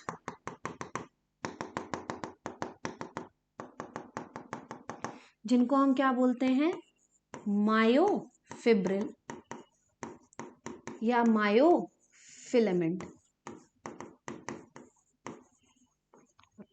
जो कि पैरेलली अरेंज्ड होते हैं। और यही मायोफिब्रिल या मायोफिलामेंट बेटा दो टाइप के होते हैं, दो तरह के फाइबर से मिलकर बनता है, एक्टिन और मायोसिन। तो अगर बात करी जाए मसल फाइबर की, इसको इनलार्ज करके अगर आपको देखना है तो ये हो गया मसल फाइबर। ठीक है, ये क्या हो गया, मसल फाइबर। मसल फाइबर के अंदर बेटा आपके क्या प्रेजेंट होते हैं, मायोफिलामेंट्स। और ये मायोफिलामेंट्स बेटा पैरेलली अरेंज होते हैं एक दूसरे के ऊपर। ठीक, अब अगर मसल फाइबर की बाहर की लेयर की बात करी जाए तो मसल फाइबर के बाहर की लेयर का नाम होता है सार्कोलेमा। इसके प्लाज्मा मेम्ब्रेन को क्या बोलते हैं, सार्कोलेमा। इसके अंदर जो प्लाज्मा प्रेजेंट है उसको क्या बोलेंगे, सार्कोप्लाज्म। और यहाँ पे बेटा इसका जो एंडोप्लाज्मिक रेटिकुलम है, यहाँ पे कुछ एंडोप्लाज्मिक रेटिकुलम भी पाए जाते हैं, तो उसको बोला जाता है सार्कोप्लाज्मिक रेटिकुलम। और ये जो सार्कोप्लाज्मिक रेटिकुलम होता है, ये स्टोर हाउस होता है कैल्शियम का, स्टोर हाउस ऑफ कैल्शियम, क्योंकि मसल कॉन्ट्रैक्शन के टाइम पे कैल्शियम का बहुत ज्यादा अहम रोल होता है। ठीक, तो ये बात आपको आई होप समझ में आ गई होगी। ठीक है, calcium ion release from the sarcoplasmic reticulum play a vital role in muscle contraction. Muscle contraction में वाइटल रोल कैसे प्ले करता है, ये क्या हो गया आपका एक्टिन। ठीक, अगर एक्टिन की बात करी जाए तो एक्टिन मोनोमर क्या है इसका, एक्टिन का मोनोमर होता है बेटा जी एक्टिन, ग्लोबुलर एक्टिन। और कई सारे जी एक्टिन जब साथ में मिलते हैं तो वो पॉलीमर का फॉर्मेशन करते हैं एफ एक्टिन का। ठीक है, तो ये हो गया आपका क्या, एफ एक्टिन। दो स्ट्रैंड्स होते हैं, हेलिकल क्या होता है, अरेंजमेंट होता है। इसके ऊपर से बेटा एक लेयर चढ़ी रहती है किसकी, इसके ऊपर से लेयर चढ़ी रहती है ट्रोपोमायोसिन की। इसके ऊपर किसकी लेयर रहती है, ट्रोपोमायोसिन की। ठीक, ये क्या हो गया, ट्रोपोमायोसिन, ट्रोपोमायोसिन, ध्यान से समझते जाना, ट्रोपोमायोसिन। ये क्या हो गया, एफ एक्टिन। अब ट्रोपोमायोसिन के अलावा एक्टिन को बनाने के लिए एक पार्ट और लगता है, और वो एक पार्ट क्या है, ट्रोपोनिन। और ये क्या रहता है, रेगुलर इंटरवल पे आपका एक्टिन के ऊपर पाया जाता है। और ये जो ट्रोपोनिन होता है, ध्यान से समझिएगा, ये जो ट्रोपोनिन होता है बेटा, ये किसका काम करता है, मास्किंग का, masking of active site of actin. Actin की एक्टिव साइट को क्या करता है, छुपा के रखता है, ताकि उसका जो आपका मायोसिन का हेड है वो उसके साथ मिल ना पाए। तो इसी वजह से क्या होता है, जब कैल्शियम आयन आपका रिलीज होता है, जब इम्पल्स आता है और कैल्शियम आयन आता है, तो कैल्शियम आयन किसके ऊपर वर्क करता है, ट्रोपोनिन के ऊपर। किसके ऊपर वर्क करता है, ट्रोपोनिन के ऊपर। और यहाँ पे इसके तीन कंपोनेंट होते हैं ट्रोपोनिन के, ट्रोप सी, ट्रोप आई और ट्रोप टी। और जो कैल्शियम आयन होता है वो ट्रोप सी के साथ जाके बाइंड करता है, जिसकी वजह से यहाँ से ट्रोपोनिन हटता है, और जैसे ही ट्रोपोनिन हटता है मायोसिन का हेड वहां पे जाके बाइंड कर जाता है। तो यहाँ पे बेटा अगर बात करी जाए तो ध्यान से समझिएगा, बात करी जाए अगर यहाँ पे, तो हमने क्या बताया कि पहले आपको मैंने मसल के बारे में समझाया, और उसके बाद मैंने आपको बताया कैल्शियम का रोल क्या है। तो calcium ion release from the sarcoplasmic reticulum play a vital role in muscle contraction. तो यहाँ पे दोनों ही स्टेटमेंट क्या है, बिल्कुल सही है, तो करेक्ट आंसर इसका क्या हो जाएगा 56 का first. NCERT 1 page number 233. Next, which of the following statement about muscle fatigue is correct? It results from the accumulation of lactic acid due to aerobic breakdown. तो aerobic breakdown नहीं होता है बच्चा, कैसा होता है anaerobic breakdown, मतलब fermentation हो जाता है, lactic acid fermentation. It results from accumulation of lactic acid due to anaerobic breakdown of glycogen. तो करेक्ट आंसर क्या हो जाएगा सेकंड, 57 का करेक्ट आंसर हो जाएगा सेकंड। NCERT 1 page number 223। अब देखो एक्सियल स्केलेटन की अगर बात करी जाए तो एक्सियल स्केलेटन में स्कल आता है, वर्टेब्रल कॉलम आता है, रिब्स आते हैं और स्टर्नम। एपेंडिकुलर स्केलेटन की बेटा अगर बात करी जाए तो एपेंडिकुलर स्केलेटन में बेटा क्या आती है, एपेंडिकुलर स्केलेटन में आपकी लिम्स और गर्डल्स के स्केलेटल सिस्टम आते हैं। स्कल की बात करी जाए तो क्रेनियल बोन, फेशियल बोन, उसके साथ साथ हायोइड और ईयर ऑसिकल आते हैं। और मिडिल ईयर की बात करी जाए तो मेलियस, इनकस और स्टेप्स, क्या होगा यहाँ पे स्टेप्स, ठीक है। तो एक्सियल स्केलेटन कितनी होती है 80, एपेंडिकुलर स्केलेटन कितनी होती है 126। तो यहाँ पे ए का क्या हो जाएगा फोर्थ, बी का क्या हो जाएगा सेकेंड, सी का क्या हो जाएगा थर्ड एंड डी का फर्स्ट। तो correct answer will be fourth. 224 page number. Hyoid bone की बेटा अगर बात करी जाए तो यू शेप्ड बोन होती है at the base of the buccal cavity, tongue bone जिसको बोलते हैं। क्रेनियल बोन्स की बात करी जाए तो क्रेनियल बोन्स बेटा आपके क्रेनियम का फॉर्मेशन करती है जो ब्रेन को प्रोटेक्ट करता है। कितने टाइप की होती है, फ्रंटल, सामने फ्रंटल, पीछे ऑसिपिटल, कान के ऊपर टेम्पोरल, टेम्पोरल के ऊपर पेराइटल और ethmoid and sphenoid. Frontal 1, occipital 1, temporal 2, parietal 2, ethmoid 1, sphenoid 1। Total कितनी होती है 8 होती हैं। फेशियल बोन्स की बेटा अगर बात करी जाए तो फेशियल बोन्स बेटा आपके जो स्कल का फ्रंट पार्ट होता है उसको बनाता है, जिसमें आपके क्या होती हैं जाइगोमैटिक, लैक्रिमल, मैंडिबल, मैक्सिला, इसके साथ साथ बेटा आपकी आएगी वॉमर के साथ साथ nasal chamber bone,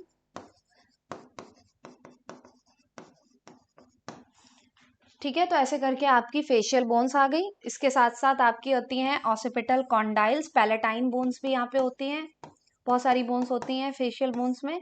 occipital condyle brain के नीचे का जो पार्ट है वो आपका एटलस के साथ क्या करता है, आर्टिकुलेट करता है और वो फॉर्मेशन करता है ऑसिपिटल कॉन्डाइल का। तो इसका डी का क्या हो गया, फर्स्ट हो गया। C facial bone from the front part, तो थर्ड हो गया। क्रेनियल बोन्स आपका प्रोटेक्ट द फोर्थ, सेकेंड हो गया। और ए का क्या हो गया फोर्थ। तो करेक्ट आंसर बेटा क्या हो जाएगा 59 का first. 224 page number. Next question, which of the following disorders is autoimmune in nature and affects the neuromuscular junction. तो ऑटो इम्यून बेटा कौन सा होता है, myasthenia gravis. Myasthenia gravis is an autoimmune disorder जहां पे बेटा आपका न्यूरोमस्कुलर जंक्शन अफेक्ट कर जाता है, तो सही से आपके न्यूरोट्रांसमीटर रिलीज नहीं होते हैं, तो मसल कॉन्ट्रेक्शन में दिक्कत होती है। मस्कुलर डिस्ट्रॉफी क्या है, जेनेटिक डिसऑर्डर है,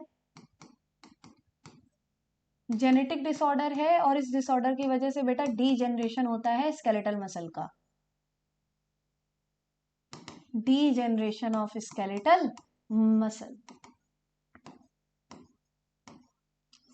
इसी के साथ बेटा टिटैनी क्या है, रैपिड स्पैज्म, सही से कॉन्ट्रैक्शन ना होना या हो जाए तो रिलैक्सेशन सही से ना होना ड्यू टू लो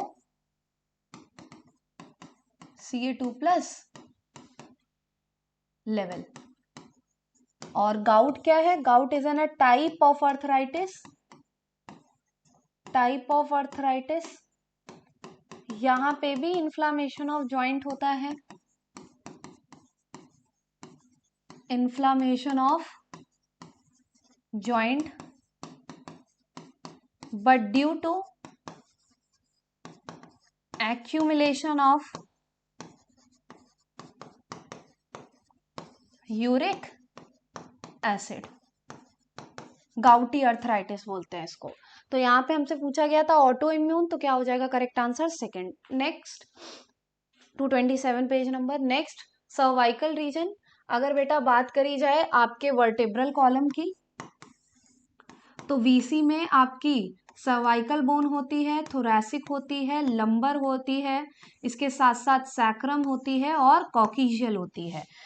सर्वाइकल का नंबर कितना होता है 7, थोरैसिक का जितने आपकी रिब्स हैं एक साइड की, और रिब्स की पेयर कितने होते हैं 12, मतलब एक साइड रिब कितनी है 12, और पीछे साइड वो किससे जुड़ेंगी थोरैसिक वर्ट, तो जितना रिब्स एक साइड की उतने ही आपकी थोरैसिक वर्टिब्रा होगी, तो 12।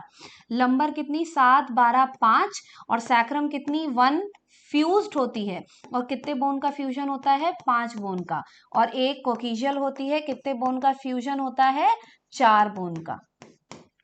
ठीक है, तो यहाँ पे सर्वाइकल रीजन की कितनी बोन होंगी 7, थोरैसिक की कितनी होंगी 12, लंबर की कितनी होंगी बेटा 5, सैक्रम रीजन की कितनी होगी फ्यूज्ड बोन, और कॉक्सियल भी एक फ्यूज्ड बोन, लेकिन उसको टेल बोन बोलते हैं इसीलिए लिखा हुआ है टेल एंड।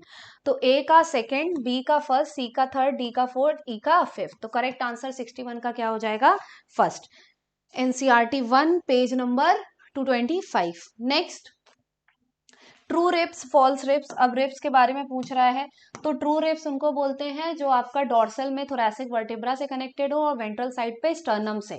तो true ribs connected dorsally to vertebra and ventrally to sternum by cartilage, और कौन सा कार्टिलेज यूज होता है बेटा हेलाइन कार्टिलेज, तो ये हो गया। फॉल्स रिब बेटा 8th 9th और 10th पेयर कैसा होता है फॉल्स रिब का, डॉर्सल साइड से तो आपका वर्टिब्रल कॉलम से अटैच्ड होती है, लेकिन वेंट्रल साइड से स्टर्नम से अटैच्ड नहीं होती है। स्टर्नम से अटैच ना होके 7th रिब के साथ क्या कर जाती है फ्यूज कर जाती है। फ्लोटिंग रिब्स बेटा आपकी पीछे साइड में तो आपके वर्टिब्रल कॉलम से अटैच है, लेकिन आगे किसी भी चीज से अटैच नहीं होती है।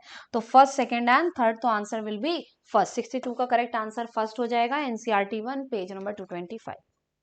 Question number 63, vertebral column, main framework of the trunk and protect spinal cord, atlas vertebra, articulates with the occipital condyle, और यही बेटा क्या होती है first vertebral column, first vertebra, और उसके बाद वाली को बोला जाता है axis.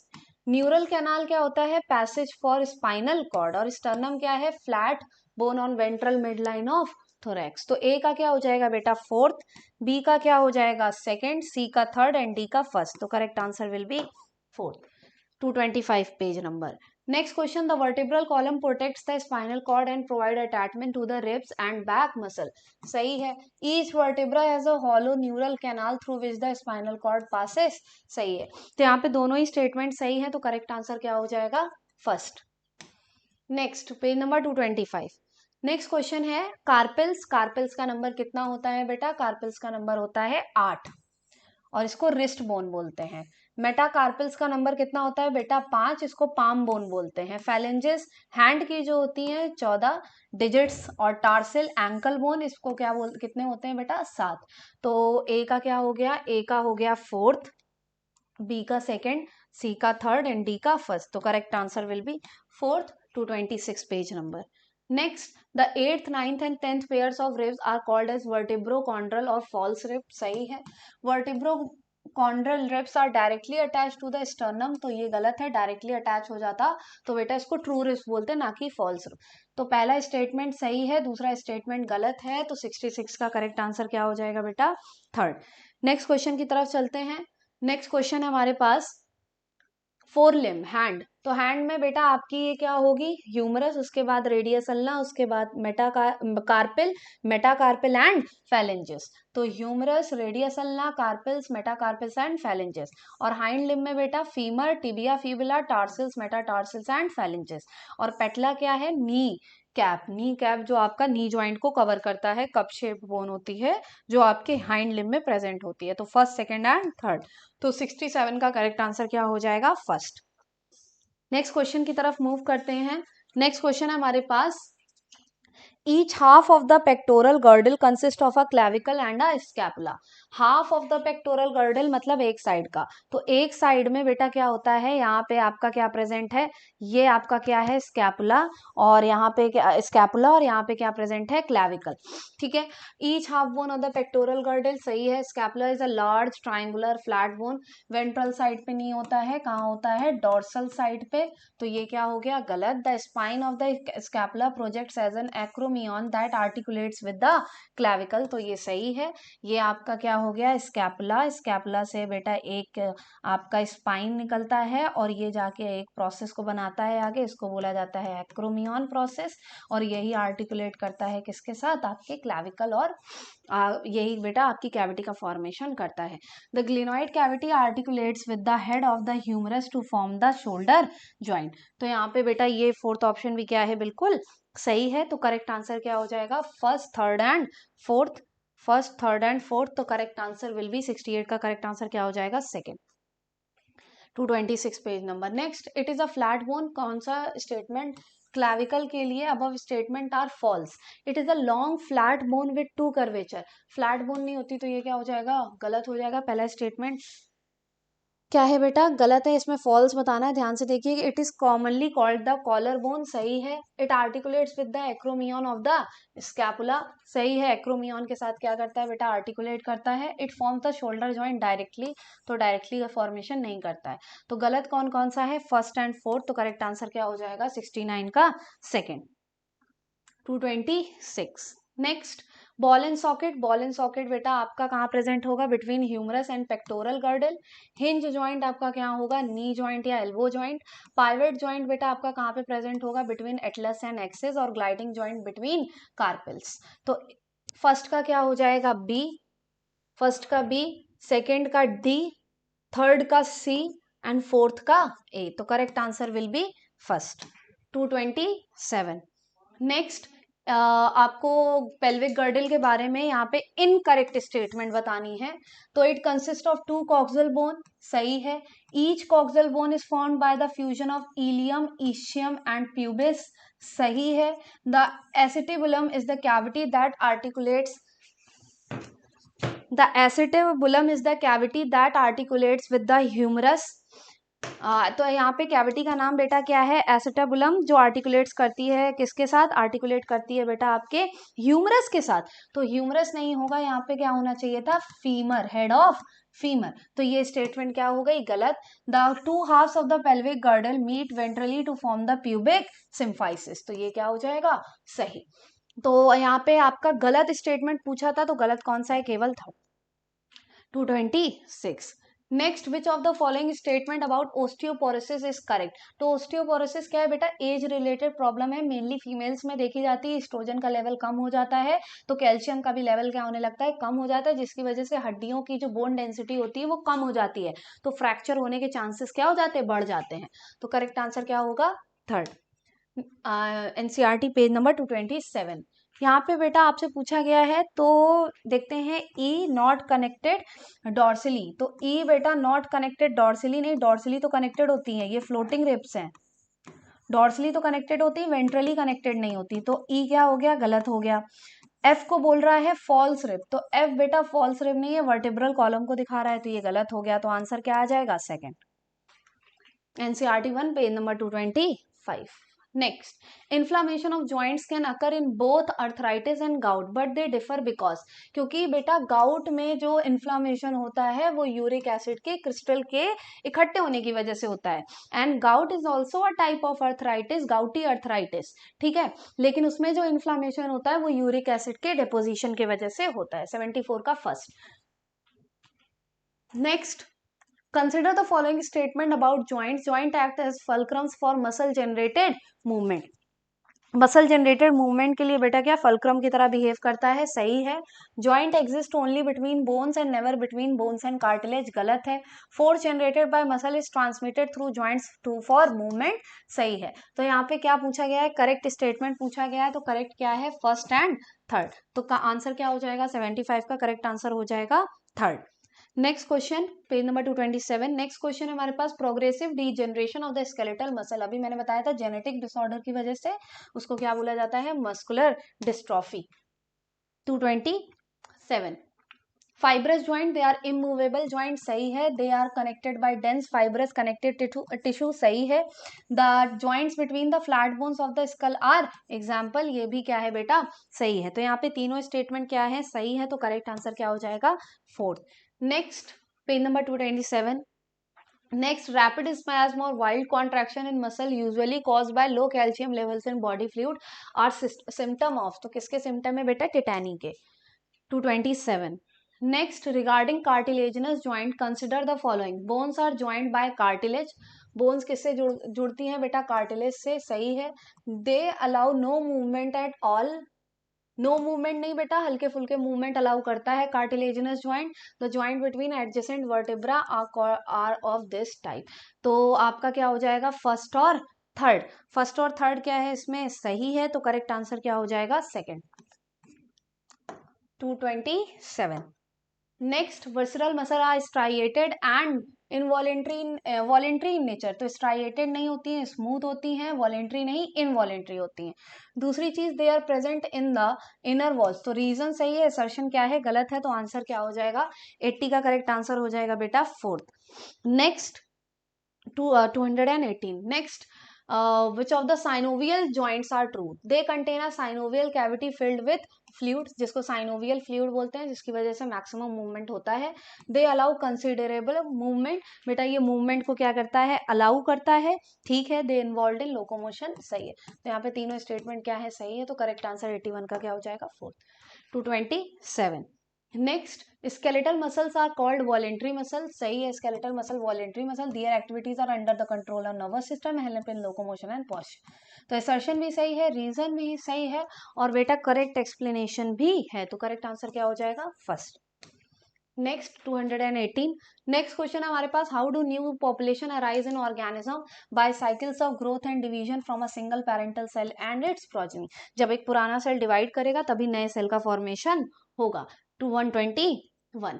Next, which of the following statement is correct? Oils have higher melting point than fat. तो गलत है, ऑयल्स का मेल्टिंग पॉइंट लो होता है. लिसाइथिन is an example of phospholipid, सही है. पैल्मेटिक एसिड 20 कार्बन, तो 20 नहीं 16 होते हैं. Page number 106.